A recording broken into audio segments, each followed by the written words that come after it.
السلام علیکم، کیسے ہیں آپ سب؟ امید ہے خیر خیریت سے ہوں گے۔ اس دعا کے ساتھ جہاں رہیں ہنستے رہیں مسکراتے رہیں، دوسروں کے چہرے پر خوشیاں بکھیرتے رہیں۔ ناول رمز جنون، تحریر ہے نور آصف کی، ایپیسوڈ نمبر 71 پارٹ 3۔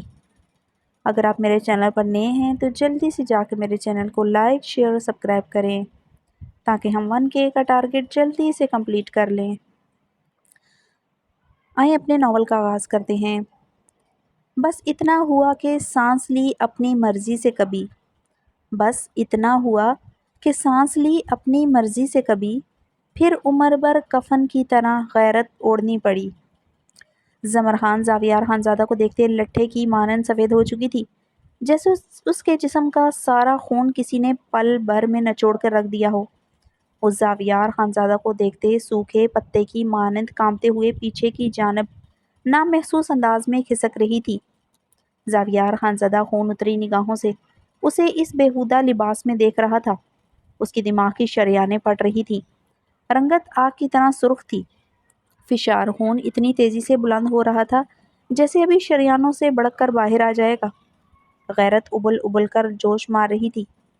اس کی بہن زاویار خانزادہ کی بہن اتنی دور چلی آئی کیوں؟ یہ کیسا سوال تھا جو اسے زمر خان کو گولی مارنے سے روکے ہوئے تھا۔ وہ پسٹل ہاتھ میں پکڑے زمر خان کو خون اتری آنکھوں سے دیکھ رہا تھا، جو کسی زرد پتے کی مانند کپ کپاتے ہوئے مسلسل پیچھے کو کھسک رہی تھی۔ التمش خانزادہ سرد سپاٹ چہرے کے ساتھ اپنے نچلے لب پر اپنے دانت بے رحمی سے گاڑے اپنی آنکھیں کسی غیر مرئی نقطے پر گاڑے ہوئے تھا۔ زاویار خانزادہ زمر کی طرف بڑھتے پنجوں کے بل بیٹھا تھا۔ لالا، زمر خان کے لب بے آواز پھڑپھڑائے تھے۔ زاویار خانزادہ کی سرخ ڈورے تیرتی آنکھوں میں دیکھتے اس کے کپ کپاتے لبوں سے خوف میں ڈوبی پرسوز ہچکی برآمد ہوئی تھی۔ التمش خانزادہ کے دانتوں کا دباؤ اس کے نچلے لب پر اتنی تیزی سے بڑھا تھا کہ خون نکلتے اس کے حلق میں گلنے لگا تھا۔ کیوں کیا زمر، کیوں کیا؟ کون سے یار کے پیچھے یہاں چلی آئی؟ ہماری عزت کو نیلام کیا؟ زاویار خانزادہ ہراتے ہوئے زمر خان کی گردن کو بے دردی سے جکڑ گیا۔ زمر خان زاویار خانزادہ کی آئینی گرفت سے خود کو چھڑواتے ہوئے بن آپ کی طرح تڑپ اٹھی تھی۔ اس کی گوٹی گوٹی آوازیں سنتے التمش خانزادہ کے دانتوں کا دباؤ اس کے نچلے لب پر بڑھتا جا رہا تھا۔ وہ اپنے ہاتھ پشت پر باندھے سرد سپاٹ چہرے کے ساتھ مستعدی سے کھڑا سامنے غیر مرئی نقطے کو گور رہا تھا۔ اس نے پلٹ کر زاویار خانزادہ اور زمر خان پر ایک نگاہ نہیں ڈالی تھی۔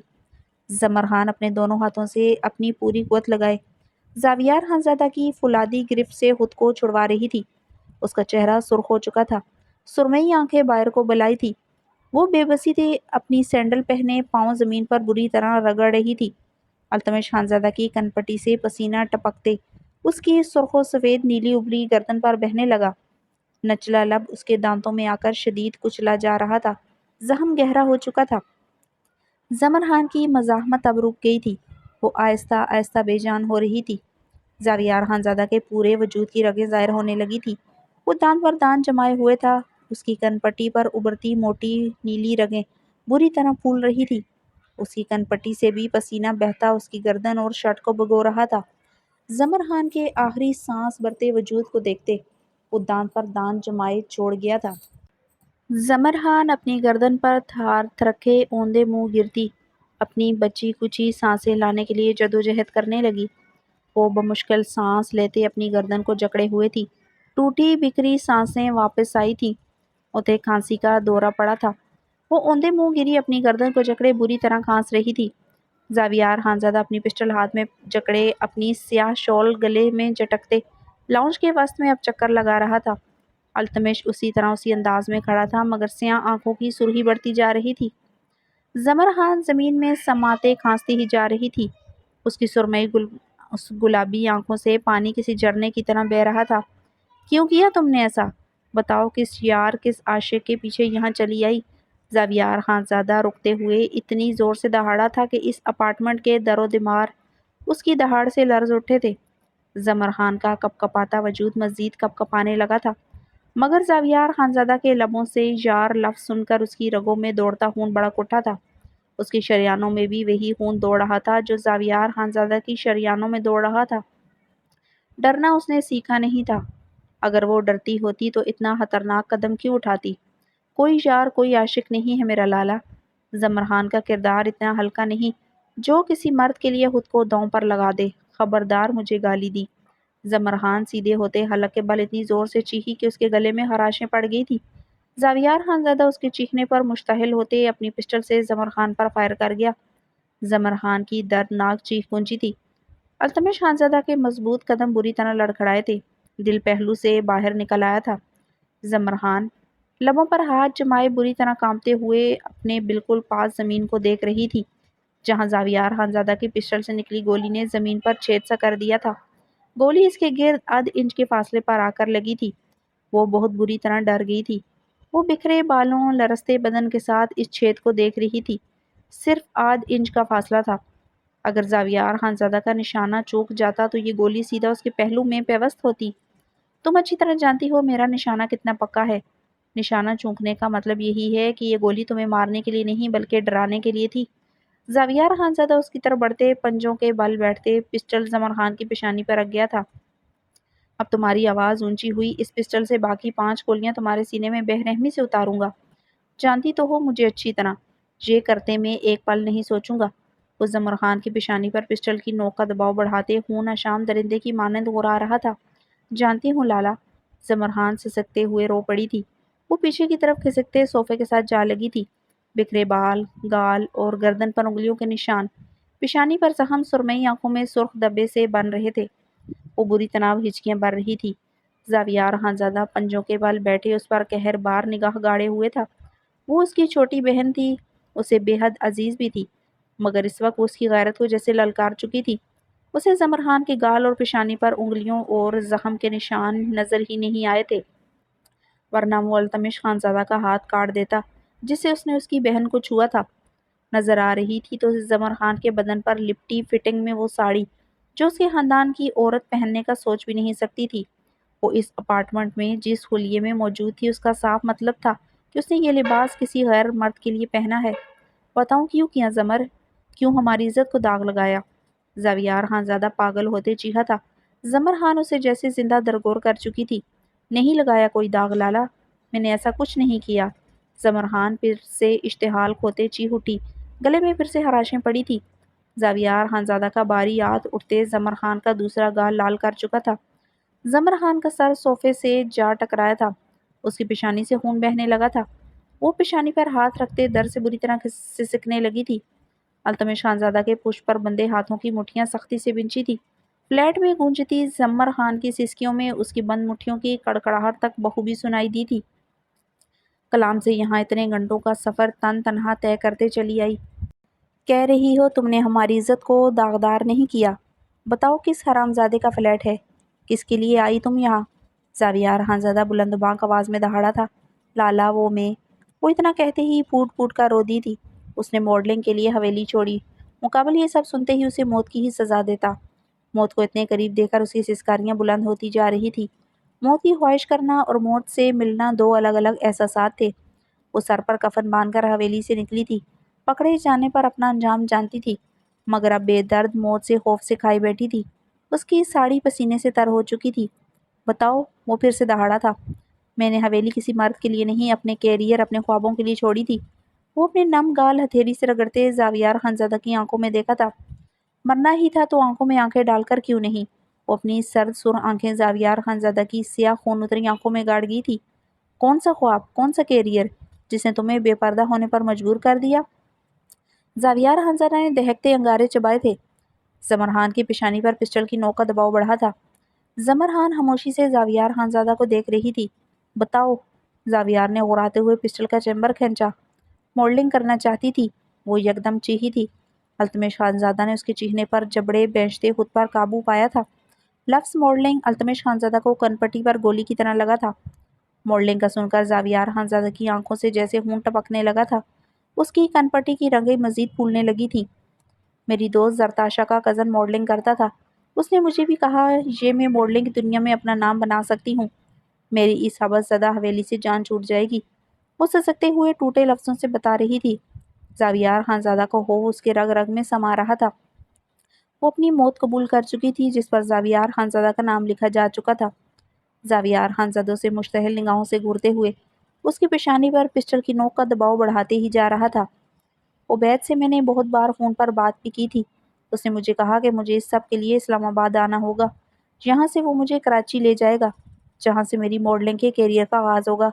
اس نے کہا کہ 7 رائزنگ پروڈکشن کے مالک کسی عادل نامی شخص کا بہت اثر و رسوخ ہے، وہ مجھے پروٹیکشن بھی دے گا۔ مجھ سے پروٹیکشن دے گا؟ مجھ سے یعنی سردار زاویار خانزادہ سے پروٹیکشن؟ تم جانتی نہیں مجھے، میں تمہیں زمین کھود کر نکال دیتا جیسے آج نکالا۔ زاویار خانزادہ زمر خان کے بالوں کو گدی سے بے دردی سے دبوچے پاگل ہوتے پھنکارا تھا۔ اپنی چھوٹی بہن کے لبوں سے مردوں کے نام سنتے ہی وہ اپنے حواس کھو رہا تھا۔ اس کی بہن اسی کی ناک کے نیچے یہ سب کر رہی تھی اور وہ بے خبر تھا۔ وہ تو جیسے کسی زخمی شیر کی مانند بلبلا رہا تھا۔ رگوں میں بہتا خون بوائلنگ پوائنٹ پر آ چکا تھا۔ اس نے کہا تھا جب میں ماڈلنگ کی دنیا میں قدم رکھوں گی تو مجھے میڈیا میں آ کر صرف ایک پریس کانفرنس آپ کے اور بابا جان کے خلاف کرنی ہوگی کہ مجھے آپ لوگوں سے جان کا خطرہ ہے، اس طرح آپ لوگ میرا کچھ نہیں بگاڑ سکو گے۔ میں آج کسی طرح کالج سے بھاگنے میں کامیاب ہو گئی تھی۔ عبید نے مجھے یہاں ریسیو کیا تھا، ابھی کچھ دیر پہلے میرا شوٹ تھا۔ وہ ٹوٹے لفظوں اور ہچکوں سے سب بتاتی جا رہی تھی۔ زاویار خانزادہ بے یقینی سے یہ سب سن رہا تھا۔ وہ یہ سب کر کے انہیں اتنا ذلیل و رسوا کرنا چاہتی تھی۔ التمش خانزادہ یہ سب سنتے دان پر دان جما گیا تھا۔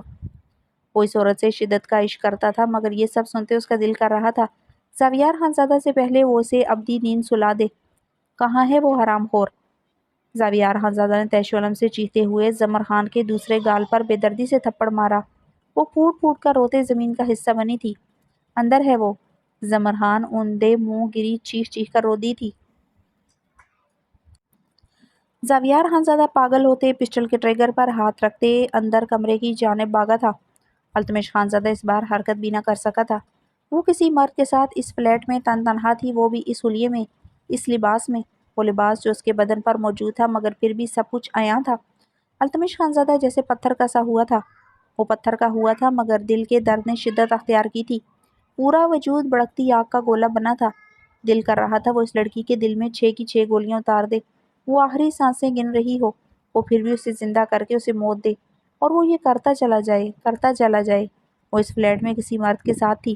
التمش خانزادہ اب کی بار جیسے اپنی خواص کھو رہا تھا۔ زاویار خانزادہ اونچی آواز میں گالیاں دیتے کمرے کی طرف بڑھا، مگر دروازے کے وسط میں ہی رک گیا تھا۔ بیڈ پر کوئی مردوں کی طرح خون میں لت پت پڑا تھا۔ زاویار خانزادہ کی رگوں میں دوڑتا خون مزید تیزی سے بڑھتا تھا۔ وہ لمحوں میں سب سمجھ گیا تھا۔ بیڈ پر پڑے خون میں لت پت ادموئے وجود نے اس کی بہن کی عزت کے ساتھ کھیلنے کی کوشش کی تھی۔ اس کا یہ حال زمر خان نے کیا ہے۔ آہ! وہ بیڈ کی اطراف میں گولیوں کی برسات کی دان پر جمائے شدت گریہ سے چیخ اٹھا تھا۔ زمر خان زاویار خانزادہ کی چیخوں اور گولیوں کی آوازوں پر زمین میں سماتے خوف سے چیخ چیخ کر ماتمی انداز میں رونے لگی۔ التمش خانزادہ کے گلے میں گلٹیاں سے ابھرتی معدوم ہو رہی تھی۔ عبید گولیوں کی تڑتڑاہٹ سے ہوش میں آیا تھا۔ اس نے اپنے سر کو جکڑتے ہوئے آنکھیں کھولتے ارد گرد خوف سے نگاہیں دوڑائی۔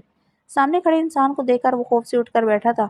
اس نے زاویار خانزادہ کو پہلے کبھی نہیں دیکھا تھا، مگر زاویار خانزادہ کی بارہب اور تھر تھرا دینے والی پرسنالٹی، اس کا حلیہ دیکھتے وہ سمجھ چکا تھا وہ سردار زاویار خانزادہ ہی ہے۔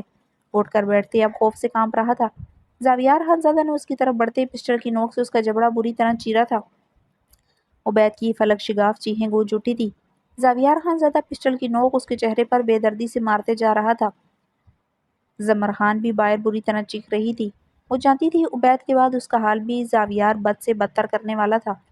اب کیوں چیخ رہی ہیں زمر بی بی؟ اب کیوں خوفزدہ ہو رہی ہیں؟ خود کو خود اس حال تک آپ نے خود پہنچایا۔ التمش خانزادہ قرب سے طنزیہ مسکرایا تھا۔ تم ہو میری بربادی کے ذمہ دار، تم ہو التمش خان۔ وہ سیدھے ہوتے اپنے بال نوچتے ہذیانی چیخی تھی۔ میں ہوں آپ کی بربادی کے ذمہ دار؟ میں نے آپ سے کہا یہ سب کرنے کو؟ میں نے کہا کہ آپ سے کسی ہرافہ کے ساتھ اس لباس میں ایک غیر مرد کے ساتھ پائی جائیں؟ وہ زمر خان کے حلیے کو قہربار نگاہوں سے دیکھتے غرایا تھا۔ تمہاری ہمت کیسی ہوئی مجھے گالی دینے کی؟ وہ زمین سے اٹھتے اس کی طرف بڑھتے اس کے گال پر پوری قوت سے تھپڑ لگا گئی تھی۔ التمش خانزادہ لب بینچے اس کا تھپڑ برداشت کر گیا تھا۔ وہ بری طرح ہچکولے بڑھتے زمین پر اپنے قدم جمائے بمشکل کھڑی تھی۔ مقابل اس وقت ترس کھانے کے قابل لگ رہی تھی۔ آواز بیٹھ چکی تھی، بال بکھرے تھے، گالوں پر گردن پر انگلیوں کے نشان تھے، بدن کسی پتنگے کی مانند لرز رہا تھا۔ وہ اتنی بری طرح لرز رہی تھی لگتا تھا ابھی ہوش گنوا دے گی۔ تم بتاؤ تم کون ہو؟ کس حق سے مجھ پر حق جماتے ہو؟ ہو کون تم؟ کیا حیثیت ہے تمہاری؟ التمش زمان خان ہو تم؟ مگر کیا سچ میں تمہارے باپ کا نام زمان خان ہے؟ کیا سچ میں تم ایک خان ہو؟ التمش خانزادہ کو گریبان سے جکڑے ہو رہی تھی۔ خدا قسم میرا آپ پر حق ہوتا آپ جیسی عورت کو میں کاٹ کر پھینک دیتا۔ زاویار خانزادہ کو اپنی بہن رکھنی نہیں آئی، مگر میں اس کی بہن رکھ کر بتاتا آپ جیسی بدلحاظ بد کردار عورت کو رکھتے کیسے ہیں۔ وہ زمر خان کی بات پر بھوکے شیر کی مانند گھرا رہا تھا۔ بکواس بند کرو تم اپنی۔ میں تمہاری عورت بننے سے پہلے زمین کے گڑھے میں زندہ دفن ہونا پسند کرتی، مگر تم جیسی دو کوڑی کے انسان کو اپنا مرد کبھی نہ چنتی۔ تم سے بہتر وہ ذلیل عبید کا جو حال کیا ہے، تمہارا حال اس سے بھی بدتر کروں گی۔ زمر خان التمش خانزادہ کا گریبان جکڑے اپنے ہوش کھوتے بلبلاتے ہوئے حلق کے بل ہذیانی چیخ اٹھی تھی۔ التمش خانزادہ دانت پر دانت جمائے اسے خون اتری آنکھوں سے دیکھ رہا تھا۔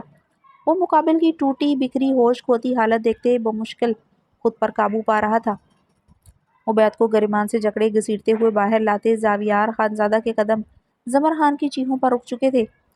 تم لائے لالا کو ادھر، تم ہمیشہ میری راہ میں رکاوٹ بنے۔ تمہاری وجہ سے میں اب تک اس حبس زدہ حویلی میں قید تھی، ورنہ میں کب سے بھاگ جاتی۔ اس دن بھی تمہاری وجہ سے میں حویلی سے بھاگ نہ سکی، آج بھی تم میری آزادی کی راہ میں رکاوٹ بنے۔ کاش اس دن لالا تمہیں مار دیتے، آج تم جیسے 2 ٹکے کے گارڈ سے میری جان چھوٹ جاتی۔ وہ التمش خانزادہ کا گریبان پکڑے بری طرح چیخ رہی تھی۔ زاویار خانزادہ جبڑے بھینچے زمر خان کی چیخیں سن رہا تھا۔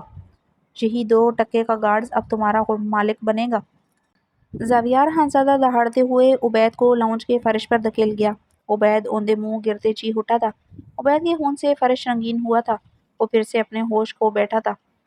زمر خان نے التمش خان کا گریبان چھوڑتے ڈولتے ہوئے زاویار خانزادہ کی طرف سوالیہ نگاہوں سے دیکھا۔ ابھی اور اسی وقت تمہارا نکاح میں التمش سے کرتا ہوں۔ زاویار خانزادہ کی بات پر زمر خان سے ٹل ہوئی تھی۔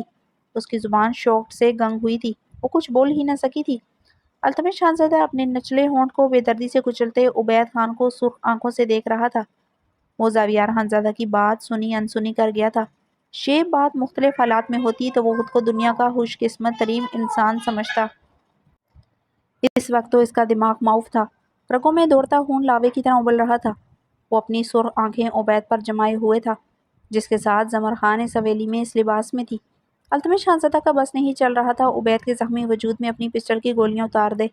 عبید کی زخمی حالت زاویار خانزادہ نے کی وہ یہی سمجھ رہا تھا۔ التمش تم زمر سے نکاح کرو گے؟ زاویار خانزادہ اپنی بات کرتے التمش خانزادہ کے مقابل آیا تھا۔ نہیں لالا، آپ مجھے زندہ درگور کر دیں، مجھے گوارا ہے، مگر مجھے اس 2 کوڑی انسان کا ساتھ گوارا نہیں۔ زمر خان گڑ گڑاتے ہوئے زاویار خانزادہ کی طرف بڑھی۔ زمر خان کی بات پر التمش خانزادہ کی رنگت توہین و ہتک کے ساتھ سے سرخ پڑی تھی۔ لالا خدا کے لیے یہ مت کرنا، مجھے ایسی سزا مت دینا۔ وہ پھوٹ پھوٹ کر روتے زاویار خانزادہ کے آگے ہاتھ جوڑ گئی تھی۔ میں یہ نکاح کرنے کے لیے تیار ہوں خان۔ التمش خانزادہ کی سرد باری اٹل آواز گونجی تھی۔ زمر خان نے سر نفی میں ہلاتے ہوئے فق رنگت سے التمش خان کی طرف دیکھا، جس کے چہرے پر چٹانوں کی سی سختی تھی۔ نہیں لالا، آپ ایسا نہیں کر سکتے، آپ میرے ساتھ یہ ظلم نہیں کر سکتے۔ زمر خان کی کرب زدہ ہچکیاں بلند ہوئی تھی۔ آپ نکاح کی تیاری کریں خان، میں ابھی اسی وقت زمر بی بی کو اپنے نکاح میں لوں گا۔ التمش خان سرد لہجے میں کہتے اپارٹمنٹ کا بیرونی دروازہ کھولتے نکل گیا تھا۔ آپ ظالم جاگیردار سردار ہیں، آپ صرف سردار ہیں، نفرت کرتی ہوں میں آپ سے لالا۔ وہ زاویار کی طرف بڑھتے اس کا گریبان مٹھیوں میں جکڑ گئی تھی۔ زاویار خانزادہ سرد و سپاٹ تنے ہوئے نقوش کے ساتھ غیر مرئی نکتے کو گور رہا تھا۔ آپ میرے لالا نہیں ہیں، آپ میرے لالا نہیں ہیں، بچپن سے نہیں ہیں، کبھی مجھ سے پیار سے بات نہیں کی، کبھی میرے سر پر ہاتھ نہیں رکھا، ہمیشہ مجھے سرخ آنکھوں سے دیکھتے تھے۔ لالا آپ جیسے نہیں ہوتے، لالا زرق جیسے ہوتے ہیں۔ وہ زاویار کا گریبان پکڑ کر پھوٹ پھوٹ کر رو دی تھی۔ مرینا باہر گئی، اسے زرق نے بھیجا۔ آپ نے مجھے ہمیشہ حویلی میں قید کرنے کی کوشش کی، مجھ پر پابندیاں لگائیں، کیا ہوا؟ میرا دم گھوٹ دیا۔ مرینا نہیں بھاگی، میں بھاگ گئی، سب آپ کی وجہ سے ہوا، مجھے نفرت ہے لالا آپ سے۔ زمر زاویار کا گریبان پکڑ کر چیخ چیخ کر رو رہی تھی۔ وہ مجسم سا اپنی سرخ آنکھیں سامنے دیوار پر گاڑے ہوئے تھا، جیسے اپنے ہی فیصلے پر ٹوٹ کر بکھر رہا ہو۔ لالا آپ میرے لالا نہیں ہیں، آپ میرے لالا نہیں ہیں۔ وہ زاویار کی خاموشی پر پاگلوں کی طرح بلند آواز میں چیخ رہی تھی۔ اس کے حلق میں خراشیں پڑ گئی تھی، گلا بیٹھ چکا تھا۔ زاویار خانزادہ نے اس کے ہاتھوں سے اپنا گریبان چھڑواتے ہوئے موبائل نکالتے ایک نمبر ڈائل کیا۔ ابھی اسی وقت یہاں ایک نکاح خواں کو بھیجو، ایڈریس میں تمہیں سینڈ کر دیتا ہوں۔ زاویار خانزادہ نے اسلام آباد کے رہائشی اپنے ایک دوست کو کال ملائی تھی۔ وہ اپنی بات مکمل کرتے فون بند کر چکا تھا۔ زمرہان زمین پر گرنے کے انداز میں بیٹھی اپنے گلے کو ایک ہاتھ سے جکڑ گئی تھی۔ اسے سانس آنا بند ہوئی تھی۔ خود پر چادر اوڑھو، شریف زادیوں کی طرح خود کو ڈھکو۔ تمہاری سزا میرے نزدیک یہی سب سے بہتر ہے، ورنہ تم نے جو کیا تمہاری سزا آج کی رات قبر تھی۔ زاویار خانزادہ سخت لفظوں میں کہتے بیرونی دروازے کی طرف بڑھا۔ کاش قبر کی ہی سزا دے دیتے، یہ نہ کرتے لالا۔ آپ کو نہیں پتا ناپسندیدہ انسان کے ساتھ زندگی گزارنا موت سے بھی بدتر ہوتا ہے۔ وہ زمین پر بیٹھی ٹوٹے لفظوں سے ٹھہر ٹھہر کر مدھم لہجے میں بول رہی تھی۔ اس کا گلا رم چکا تھا، آواز بمشکل نکل رہی تھی۔ زاویار کے باری قدم اس کی بات پر ٹھہرے تھے۔ آپ کو کیا پتا لالا، آپ کو کبھی عائش کی سسکیوں میں قرب کہاں دکھائی دیا ہوگا؟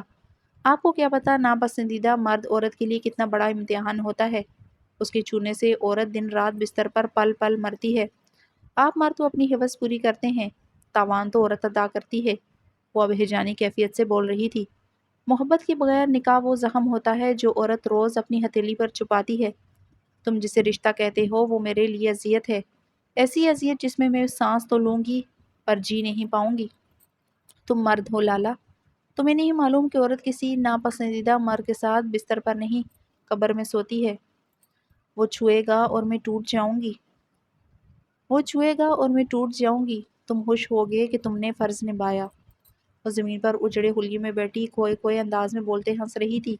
آواز مزید مدھم ہو چکی تھی۔ گمان سچ ہو چکا تھا کہ وہ کچھ سزا کے طور پر کسی مرد کے حصے میں جائے گی۔ زاویار خانزادہ رکتے ہوئے مٹھیاں بینچے اس کے لفظ سنتے خود پر قابو پائے ہوئے تھا۔ زاویار خانزادہ نے اپنا مضبوط نیلی رگوں سے ابھرتا ہاتھ اپارٹمنٹ کے دروازے پر رکھا۔ میری بدعا ہے لالا آپ سے سب کچھ چھن جائے، آپ کہیں کہ نہ رہیں، آپ بھی ایک دن بے بسی کی انتہا پر ہوں لالا، آپ کی دردناک چیخیں سننے والا کوئی نہ ہو۔ اب وہ اپنے بال نوچتے بین کرتے اونچا اونچا چیخیں مارنے لگی تھی۔ زمرہان کی بدعا پر زاویار خانزادہ کا مضبوط ہاتھ دروازے کے لوک پر کپ کپایا تھا۔ سرخ آنکھوں میں نمی چھائی تھی۔ دوسرے لمحے وہ دروازہ کھولتے باہر نکل گیا تھا۔ آپ کے پاس کچھ نہ رہے لالا، کچھ نہ رہے، آپ موت کے لیے ترسیں، آپ کو موت نہ آئے، آپ کے پاس کچھ نہ رہے لالا، سسک سسک کر مر جائیں آپ لالا۔ زمرہان کی چیخوں کی آواز اپارٹمنٹ کے باہر تک آ رہی تھی۔ زاویار خانزادہ اپنی گاڑی کے ساتھ ٹیک لگائے کپ کپاتے ہاتھوں سے اپنی قمیض کی جیب سے سگریٹ لائٹر نکالتے لبوں میں دبا گیا تھا۔ زمرہان لاؤنج کے صوفے پر سیاہ چادر کا گھونگھٹ ڈالے بیٹھی تھی۔ اس سیاہ چادر کے گھونگھٹ میں وہ بالکل چھپی ہوئی تھی، اس کے ہاتھ تک نظر نہیں آ رہے تھے۔ اس کے ساتھ ہی التمش خانزادہ سرخ و سفید چہرے کے ساتھ تنے ہوئے سپاٹ نقوش کے ساتھ بیٹھا ہوا تھا۔ ایک صوفے پر نکاح خواں بیٹھا ہوا تھا جس کا چہرہ پسینے سے تر تھا۔ سامنے صوفے پر زاویار خانزادہ سرسو سپاٹ چہرے کے ساتھ بیٹھا اپنے منہ پر اضطرابی انداز میں ہاتھ پھیر رہا تھا۔ اس کی سی آنکھوں میں خون کے علاوہ کچھ نظر نہیں آ رہا تھا۔ زاویار خانزادہ کے ساتھ ہی اس کے دو دوست گواہ کے طور پر خاص بلوائے گئے تھے۔ ایک صوفے پر نکاح خواں بیٹھا ہوا تھا جو پسینے سے تر ہوتے بار بار اپنے چہرے پر ٹشو پھیرتے اپنا پسینہ خشک کر رہا تھا۔ زمین پر عبید خون میں لت پت پڑا تھا۔ ماحول کافی گمبھیر تھا۔ اپارٹمنٹ میں اچھی خاصی ہنکی سی تھی۔ التمش اور زاویار خانزادہ کے بارغب سرد چہرے دیکھتے وہ بری طرح گھبرایا تھا۔ اپارٹمنٹ کے باہر گارڈ بھی کھڑے تھے۔ یہ اپارٹمنٹ رہائشی آبادی سے کافی دور تھا۔ نکاح خواں پریشان سا بیٹھا تھا۔ زاویار کے دوست بھی سنجیدہ سے بیٹھے سچویشن کو سمجھنے کی کوشش کر رہے تھے۔ نکاح شروع کریں۔ زاویار کی بھاری آواز گونجی۔ زمرہان کی پرسوز ہچکی گونجی تھی۔ زمر کی ہچکی پر التمش خانزادہ کی رنگت میں مزید سرخیاں گلی تھیں۔ نکاح خواں گلا کھنکارتے نکاح شروع کر چکا تھا۔ قبول ہے، زمرہان کی کپ کپاتی آواز گونج رہی تھی۔ وہ 3 بار قبول ہے کہتے اب کپ کپاتی انگلیوں سے نکاح نامے پر سائن کر رہی تھی۔ التمش خانزادہ اب سنجیدگی سے باری سرد آواز میں زمرہان کو اپنی دسترس میں لینے کے لیے قبول ہے کہہ کر لفظ دہرا رہا تھا۔ اب وہ ہلکا سا جھکتے ہوئے نکاح نامے پر سائن کرتے زمرہان کو پورے استحقاق سے مکمل اپنی دسترس میں لے چکا تھا۔ اپارٹمنٹ میں ایک بار پھر سے مکمل گمبھیر خاموشی چھائی تھی۔ زاویار خانزادہ اپنی کنپٹی انگلی سے مسلتے اپنی شال گلے میں چٹکتے بے چین سا ہوا۔ اس کی ایک ٹانگ اضطرابی انداز میں ہلنا شروع ہو چکی تھی۔ زاویار کے دوست جو نکاح خواں کو اپنے ساتھ لائے تھے وہ نکاح خواں کو اشارہ کرتے صوفے سے اٹھتے اپارٹمنٹ سے نکل چکے تھے۔ شامل خان، زاویار خانزادہ نے صوفے سے اٹھتے بلند آواز میں شامل خان کو پکارا جو اپارٹمنٹ کے باہر مستعدی سے کھڑا تھا۔ وہ زاویار کی بلند آواز پر جلدی سے اندر آیا۔ اس کتے کو یہاں سے اٹھاؤ، اسے کہیں پھینک آؤ، اس کی سانسیں چل رہی ہیں، یہ نہ ہو اس کے وجود میں گولیاں اتار دوں۔ زاویہ اور عبید کو دیکھتے نفرت امیز لہجے میں غرایا، اس کو کہیں نہیں پھینکنا جب تک میں اسے اذیت ناک سزا نہ دے دوں، اس کتے کو میں نہیں چھوڑ سکتا۔ التمش خانزادہ سنجیدگی سے برفیلے لہجے میں بولتے، زاویار خانزادہ کے مقابل آتے اس کی آنکھوں میں اپنی آنکھیں گاڑ گیا۔ یہ پہلی بار تھا اس نے زاویار خانزادہ کے حکم کی نفی کرتے اپنا فیصلہ سنایا تھا۔ شامل خان آگے بڑھتے بڑھتے رک گیا تھا۔ التمش خانزادہ کی سرز آنکھوں میں دیکھتے زاویار خانزادہ نے ایک نگاہ زمر خان کو دیکھا جو سیاہ گھونگھٹ لیے ہوئے صوفے پر سٹل سی بیٹھی تھی۔ جو التمش کہہ رہا ہے وہی کرو، اسے سیفلی اپنے کسی ٹھکانے پر منتقل کرو۔ زاویار خانزادہ نے زمر خان کو دیکھتے شامل خان کو حکم دیا۔ زمر خان سے نکاح کرتے التمش خانزادہ کا مقام بدل چکا تھا، وہ اب اس کا صرف وفادار گارڈ نہ رہا تھا۔ شامل خان عبید کی طرف بڑھتے اسے بازوؤں سے گھسیٹتے ہوئے اپارٹمنٹ سے باہر نکل گیا تھا۔ زاویار خانزادہ زمر خان پر سرخ نم سی نگاہ ڈالتے لمبے لمبے ڈگ برتے اس اپارٹمنٹ سے باہر نکل گیا تھا۔ میں فصیل ذات کے محراب میں تنہا جلتا رہا، میں فصیل ذات کے محراب میں تنہا جلتا رہا اور وہ میرے خلوص کو سازش کی تعبیر دیتے رہے۔ زاویار خانزادہ کی گاڑی تندوتیز انداز میں ہواؤں کے دوش پر سفر کر رہی تھی، اس کی آنکھوں میں ٹوٹے کانچ کی چبھن تھی، فگارے دل میں زمر خان کی حالت نوکیلے بالوں کی طرح چبھ رہی تھی۔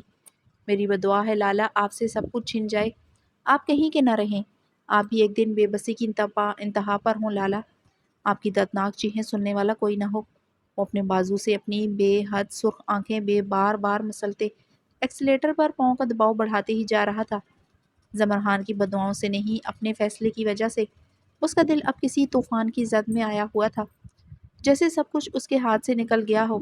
ظالم سردار زاویار خانزادہ اپنا فیصلہ سنا چکا تھا، مگر اب زمر خان کا لالا زاویار خانزادہ اپنے ہی فیصلے پر تڑپ رہا تھا۔ وہ یہ کیا کر بیٹھا تھا؟ یہ کیا ہو گیا تھا اس سے؟ اپنی چھوٹی بہن کا یوں لاوارسوں کی طرح نکاح کر دیا، وہ بھی ایک گارڈ کے ساتھ۔ زاویار خانزادہ کے مضبوط ہاتھ اب اسٹیئرنگ پر کپ کپا سے رہے تھے۔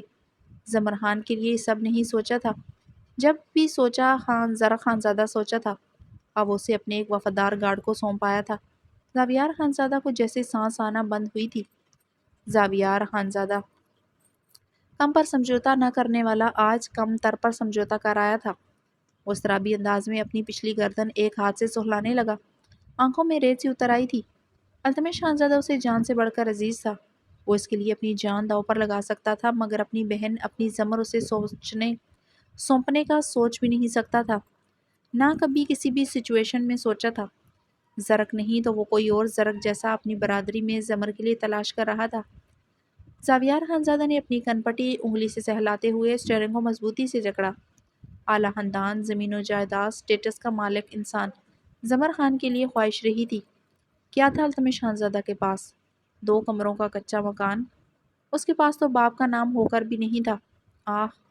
زاویار خانزادہ اسٹیئرنگ پر ہاتھ مارتے درد و کرب سے چیخا، زخمی بازوں میں شدت سے درد اٹھا تھا، سیاہ قمیض پھر سے خون میں ڈوبی تھی، اس اسٹیئرنگ پر ہاتھ مارتے ہی چلا گیا تھا۔ یہ کیا کر دیا اس نے؟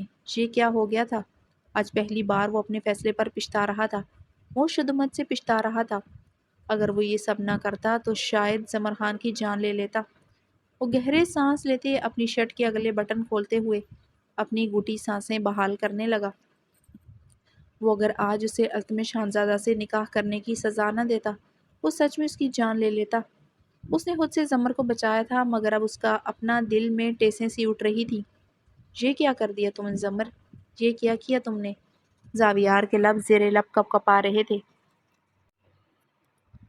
میری غلطیاں بتا دی تم نے زمر، کیا تمہیں نہیں پتا گھر سے بھاگی ہوئی عورت کی کوئی دلیل، کوئی سچائی نہیں مانی جاتی؟ رات کی سیاہی ڈل جانے پر گھر سے بھاگی ہوئی عورت کے پاس کچھ نہیں رہتا۔ وہ زیر لب مدھم زخمی لہجے میں بول رہا تھا۔ جانتی ہو التمش، آج تمہیں نہ ڈھونڈتا، اگر تم عبید جیسے ایک کتے سے بچ بھی جاتی، تمہیں ہر کونے میں ہر گلی میں کتے ملتے جو تمہاری طاق میں داغ لگا کر بیٹھے ہوتے۔ عورت کو ان کتوں سے بچنے کے لیے مضبوط مرد کی ضرورت ہوتی ہے، اور التمش خان ایک مضبوط مرد ہے۔ تمہاری عزت اور تم محفوظ رہو گی، یقین ہے مجھے، یقین ہے مجھے۔ وہ ہذیانی چیختے اسٹیئرنگ پر ہاتھ مارتے ہی جا رہا تھا۔ مہن گاڑی کا کنٹرول اس کے ہاتھ سے چھوٹا تھا، گاڑی سامنے بڑے سے بجلی کے کھمبے سے جا ٹکرائی تھی، ونڈ اسکرین کا شیشہ تڑک کر ٹوٹ چکا تھا۔ زاویار خانزادہ کے گال پر کچھ کرچیاں پیوست ہوئی تھیں، اس کا سر اسٹیئرنگ سے بہت زور سے ٹکرایا تھا۔ سر سے خون کی دھار بہتے اسٹیئرنگ اور گاڑی کو بھگوتی جا رہی تھی۔ چاند کا عکس دریا کے پانی پر ابھرتا ٹھنڈی برفیلی رات کو بے حد خوبصورت بنائے ہوئے تھا۔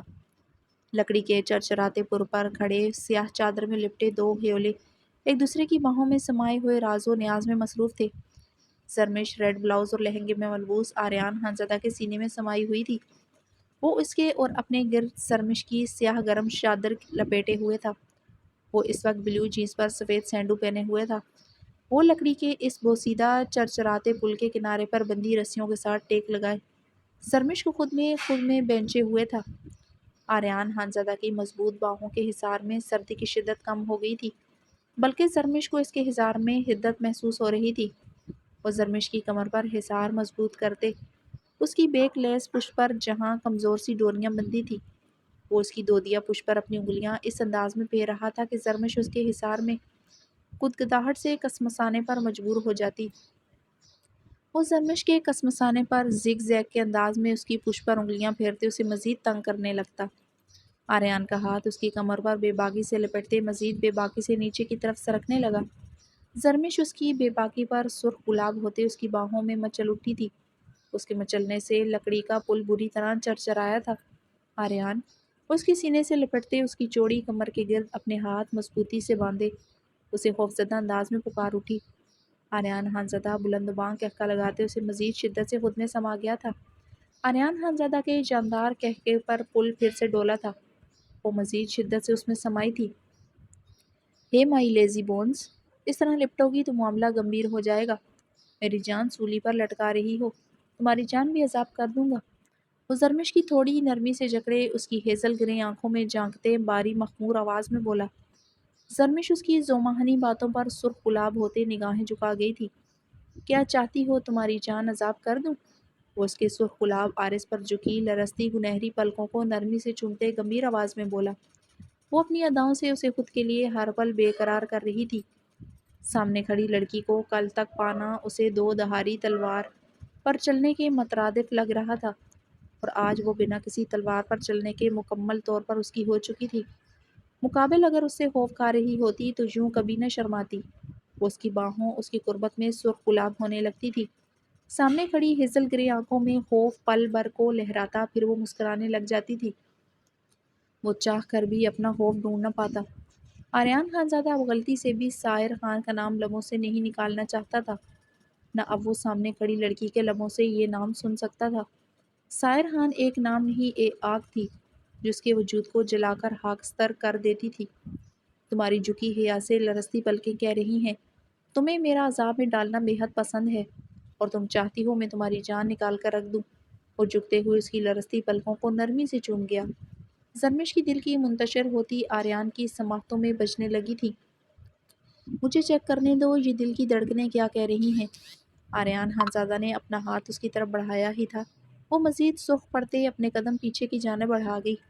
آریان خانزادہ مسکراتے ہوئے اس کی کمر میں ہاتھ ڈالتے اسے اپنے قریب کر گیا تھا۔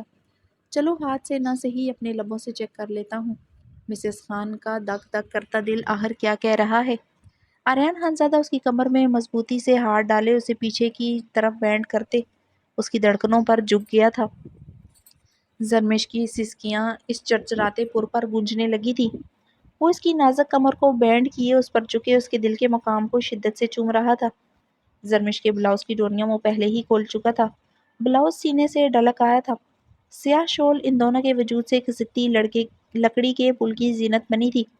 برفیلی ہواؤں سے وہ سیاہ شال ذرا سا اڑتے پھر سے اس پل پر لہراتے گر جاتی۔ پل کی رسیاں اس کی راہ میں رکاوٹ بن رہی تھی، ورنہ وہ کب سے ان بہتی ہواؤں کے ساتھ دریا کی نظر ہوتے اس میں بہنے لگ جاتی۔ یہ رسیاں اس سیاہ شال کی حدود باندھے ہوئی تھیں، وہ اس پل کی زینت بننے پر مجبور تھی۔ زرمش آریان خانزادہ کے لمس کو سہتے مچل سی رہی تھی۔ اس کے لمبے سلکی بال پل کی سطح کو چھو رہے تھے۔ آریان خانزادہ اس پر جھکے اس کی گہرائیوں کو شدت سے چوم رہا تھا۔ وہ اس چاندنی برفیلی رات میں اس خوبصورت پرفسوں منظر میں بہتا جا رہا تھا۔ زرمش کی خوبصورتی اس کی جوانیوں سے بہکاتے جا رہی تھی۔ میں نے تیری آنکھوں میں وہ رات دیکھی ہے جو صرف بدن نہیں روح کو بھی برہنہ کر دیتی ہے۔ تو میرے پاس آئی تو سردی کانپنے لگی، میں نے تجھے چھوا اور موسموں نے پگھلنا سیکھا، تو ڈری تو میں نے تیری دھڑکن پر اپنا نام رکھ دیا۔ یہ محبت نہیں، عبادت سے آگے کا کوئی گناہ ہے، یہ جو تنہائی ہے پہاڑوں کی، یہ میری ہوس نہیں، تیری مکمل بندگی چاہتی ہے۔ آریان گمبھیر آواز میں گنگناتے ہوئے اس کے برہنہ گہرائیوں کو اپنے پرتپش لبوں سے جھلساتے جا رہا تھا۔ زرمش بلڈ تھا اسپیچ کے حصار میں کانپتے جا رہی تھی۔ اس کی دیوانگی برا جنون اپنے بدن پر سہنا آسان نہ تھا۔ آریان خانزادہ اسے سیدھا کرتے اپنی گود میں اٹھا گیا تھا۔ زرمش اپنی ہرنی سی آنکھیں سراسیمگی سے پھیلائے اس کی سینڈو مٹھیوں میں جکڑ گئی تھی۔ ڈرو مت، تمہاری جان عذاب میں ڈالوں گا، تمہیں راحت بھی اتنی ہی پہنچاؤں گا، آریان نے زرمش کی آنکھیں چومتے ہوئے معنی خیز انداز میں کہا۔ زرمش اس کی ذومعنی بات پر سرخ کندھار ہوتے اس کے حصار میں لرز اٹھی تھی۔ آریان اسے گود میں اٹھائے اس چرچراتے پل سے وسط میں احتیاط سے چلنے لگا۔ سیاہ شول ایک بار پھر پھڑپھڑاتی اسی پل میں قید ہو چکی تھی۔ آریان خانزادہ اسے گود میں اٹھائے اس گھر میں داخل ہوتے دروازہ پاؤں کی ٹھوکر سے بند کرتے باری دروازے پر چٹکنی اور تالا لگا گیا تھا۔ زرمش اس کی سینڈو کو جکڑے اس کی سبز آنکھوں میں اپنی آنکھیں گاڑے ہوئے تھی۔ پورا گھر موم بتیوں سے جل رہا تھا۔ لاؤنج اور کمرہ آتش داں کی بھڑکتی آگ سے گرم تھا۔ سولر پینل خراب ہو چکا تھا، اس لیے لائٹ جانے کی صورت میں پورے گھر کو موم بتیوں سے وہ روشن کیے ہوئے تھا۔ سب کچھ خواب سا تھا۔ یہ پراسرار گھر، یہ سردی، یہ آگ اور باہوں میں وہ نازک وجود جس کے دم سے اس کا وجود تھا، سب خواب ناک سا تھا جو آریان خانزادہ 22 سال سے سکون سے سو نہ سکا۔ وہ زرمش کی آغوش میں سونے لگا تھا۔ وہ اسی لیے کمرے میں داخل ہوتے بیڈ کی طرف بڑھتے اسے بیڈ کے وسط میں نرمی سے لٹا گیا۔ کمرہ آتش داں میں جلتی آگ کی وجہ سے گرم تھا۔ کمرے میں اتنی گرمی تھی کہ تپش سے نرمی سیاہ اور سرمئی پتھروں کی دیواروں پر اتر آئی تھی۔ وہ زرمش کو بیڈ پر لٹائے زرمش کے پاؤں کے نرم تلووں پر جھکا تھا۔ زرمش بیڈ شیٹ مٹھیوں میں جکڑ چکی تھی۔ آریان کے لب اس کے گلابی تلوؤں پر سرسراتے ہوئے اس کی دودیا پنڈلوں پر سنسرانے لگے۔ لہنگا وہ ایک ہاتھ سے اوپر کی طرف سرکاتے جا رہا تھا۔ آریان کے لب اس کی نرم پنڈلیوں سے ہوتے زرمش کے دودیا پیٹ پر سرکنے لگے تھے۔ وہ اس کے لہنگے کی ڈوریاں کھولتے لہنگا پیٹ سے تھوڑا نیچے کی جانب سرکا گیا۔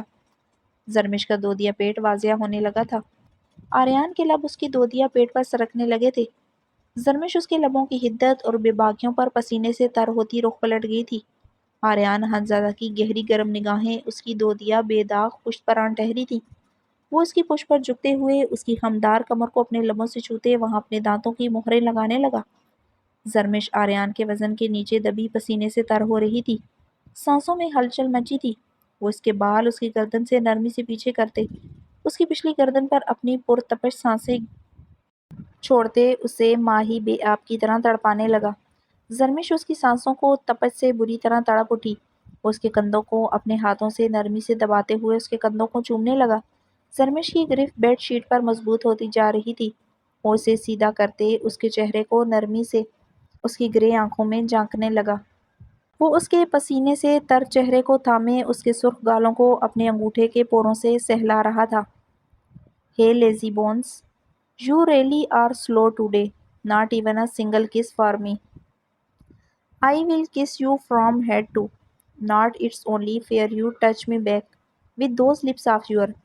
اگر تم واقعی میں سست اور قائل ہو، ایک کس تک مجھے نہیں کی، میں تمہیں اوپر سے نیچے تک چوم چکا ہوں، اب میرا حق ہے تم اپنے لبوں سے مجھے چھوؤ۔ آریان خانزادہ سے اسے اوپر کرتے اسے چھیڑنے کے انداز میں بولا۔ زرمش اس کی بات پر گلاب کی طرح سرخ پڑتے اس کی گردن میں چہرہ چھپا گئی تھی۔ یعنی مجھے ہی ساری محنت کرنی ہے؟ آریان مسکراتے ہوئے اسے شدت سے خود میں بینچ گیا۔ Loving you, kissing you, it's a honor, madam. I could do it for a lifetime. Endlessly, without pause. Just stay wrapped around my heartbeat always. آپ کو پیار کرنا، آپ کو چومنا میرے لیے اعزاز ہے مادام۔ میں اپنی ساری عمر یہ کام بنا کسی تفریح کے کر سکتا ہوں، بس آپ میری دھڑکنوں سے لپٹی رہیں۔ وہ انگریزی میں بولتے اسے اپنے نیچے کرتے کمبل اچھی طرح خود پر اوڑھ گیا تھا۔ وہ دونوں کمبل میں مکمل غروب ہو چکے تھے۔ وہ آہستگی سے زرمش کے وجود سے ہر پردہ اتارتے چلا گیا تھا۔ آریان، زرمش کی سانسیں روانگی سے چلنے لگی تھیں، دل کی دھڑکنیں کانوں میں بجنے لگی تھیں۔ وہ ہر حد سے گزرتے اسے اپنے بدن کا حصہ بنا گیا تھا۔ جی میری جان، وہ زرمش کی ٹوٹی بکھری پکار پر اس کے گالوں کو چومتے، اپنی شدتوں میں تیزی لاتے، باری آواز میں سرگوشی کرتے پوچھنے لگا، جہاں بہت گرمی ہے میں مر جاؤں گی۔ زرمش ٹوٹی بکھری مدھم آواز میں آریان کی ہنسی گونجی تھی۔ وہ اس کے لبوں پر جھکتے اس میں گم ہوتا چلا گیا تھا۔ جلتی لکڑیاں بے چینی سے تڑتڑانے لگی، جیسے دو جسموں کی حدت نے آگ کو بھی بے قرار کر دیا ہو۔ آتش دان کی لپیٹیں کمرے کو سرخ کرتی گئیں اور کمرے میں بکھرتے ماہنی خیز ساز میں خاموش مگر شدید خواہش کی تپش گھلتی چلی گئی۔